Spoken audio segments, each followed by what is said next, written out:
Hey guys, this is Brian from the Vintage Type. Say you just put your machine back together, or you just bought it and you started typing, and you have this right here. This might be the video for you. The first thing to try is, especially if you've taken it apart, or maybe somebody else has taken the machine apart, taking this cover off. So there's two screws here. So you take that cover off. This plate right here meets with this wedge when you push the capitals down. And sometimes either one of those gets misaligned. And the easiest way I've found to line those up is to undo these screws. And I already have them a little loose. And then I'll press the capitals down again and I'll lock it in place. This plate moves around, so I'll push it into the wedge and then I'll tighten it down. This isn't going to work for me because I've already worked on making everything not line up so I can do this video. But try it out again and see if everything works out. And sometimes that's all you need. If somebody's gotten back there and messed with that and didn't get it quite right and didn't know what was going on, well, just that little maneuver will straighten everything out. As you see, it is still a little off,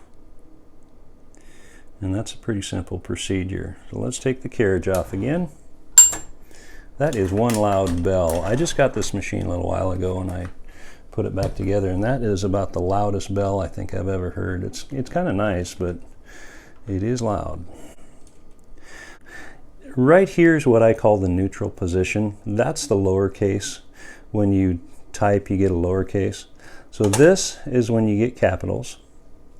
And these two nuts here control the height of the capitals. And when you push the figures down, this controls the height of the figures or numbers. So of course, the size of these nuts are 1/2 inch, and what I would recommend, use two, so one on this one and one on that one, and just get those loose, and they turn pretty easily as long as it's not too rusted. And then this is the figures, and it's a pretty fine thread in here. It takes a few turns, and then once you get that right, of course, you just take the 2 wrenches again and tighten that up again, the lock nuts on there. And that's the way to do it. So I will put this back together and see if we can do a little bit of that fine tuning here so you get an idea of what I'm talking about. So let's do a 7 and a U. So we're way off there, if you can see that. Even worse than they were. Let's try it again. Oh, so maybe I was right the first time. Unscrew it to get it to go up. It's been a while since I've done this, so you'll have to bear with me a little bit. There we go. Now we're getting there. Got to go up a little, so unscrew a little more. And I did about 1.5 turns. See what it looks like. Ooh, that's pretty close. It's a little high. So about 1/2 turn. That brought it down.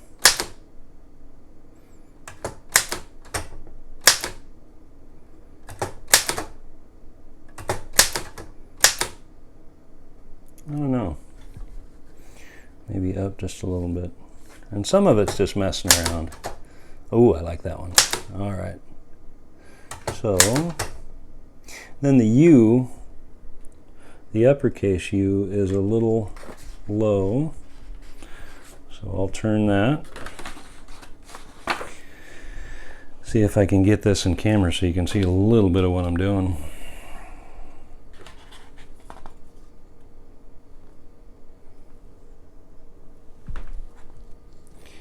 So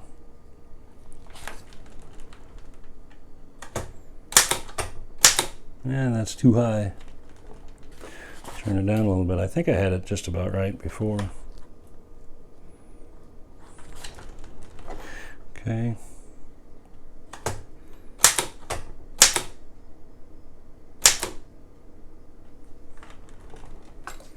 Which way am I turning it here?